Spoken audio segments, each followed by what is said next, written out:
Dear students, today we will discuss what is industrial relation, what is its role in the organization, and how we can improve the industrial relations. So, starting with the definition of industrial relation, as you all know, all the relations which get established in the industrial unit are called as industrial relations. These relations are between the management, their worker, unions. So industrial relations can be are the collective relationship between the employees and employer, employees and employees, and employees with the union, and management with the union. So hope the meaning of industrial relation is clear. Means all the relations which arise due to the association of employees working in any industry is industrial relation. So industrial relation is you used to cover a lot of aspect of industrial life, like trade unionism, collective bargaining is there, workers participation in management decision making is there, and then there is discipline and industrial disputes. So we have government had formed a lot of acts related to all these aspects, like we have industrial dispute act, we have trade union act, and we have factory act, gratuity act, bonus act, minimum payment of minimum wages act. So lot of acts are formed by the government to for the improvement of industrial relations in the organization. Now, Julip has introduced this term as industrial relations are the complex interrelations among manager, worker, and agencies of the government. So, moving ahead with what is the nature of industrial relation. See, the nature of industrial relation is basically concerned with the relationship between management and worker, and how they regulate mechanism in resolving any industrial disputes. So industrial relation is basically relate concerned with maintaining the harmonious relationship between the worker and the management. Another is how employees can participate in the management decision making, because it is very important aspect, because if the employees participate in the management decision making, then the sense of belongingness towards the organization get developed, and the people will work in an efficient and effective manner. Then employee development, remuneration, and employee safety and health. So these are the aspects which are covered by industrial relation. Now, what are the features of industrial relation? As we all know that industrial relations are the outcome of the employment relationship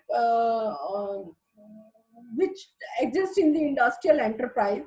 So these relations cannot exist without two parties, namely employer and employee. So one of the feature of industrial relation is that employees, and there should be employer and employees association. Then industrial relation system create rules and regulations to maintain harmonious relationship. This is also one of the feature that with the help of maintaining industrial relation, the organization can maintain harmonious relationship. Then government interventions to shape the industrial relation through laws, rules, agreement, terms, charters are there. Then there are several parties involved in industrial relation. Basically, we call there are three parties involvement. That is the to interact within the economic and social environment, so that the structure of industrial relation can be figure out and shape. We have employees, employer, government. These are the major three parties involved in the industrial relation. Now, industrial relation is a dynamic and developing concept. It is not static, because as human psychologies are changing, human nature are changing, and then industries are also changing. Then change occurs. Industrial relations include both individual relation and collective relations. So both the group relations as well as individual relations exist in the industrial relation. Now, what are the objectives? Why the organization go for maintaining harmonious industrial relation? To basically the major objective of industrial relation is to develop the industrial democracy based on the participation of labor in the management and gains of the industry. Then it raised the productivity by reducing tendency of high labor turnover and absenteeism.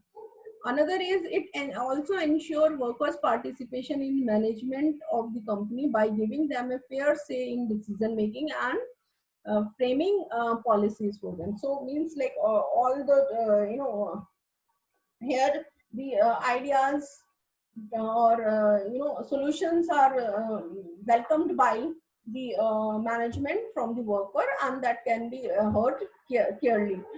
Then to establish a proper channel of communication, so there should be industrial relations are built because to prepare maintain a proper channel of communication. Then to increase morale and discipline of the employees as very well. So because proper discipline could be maintained by through proper industrial relations.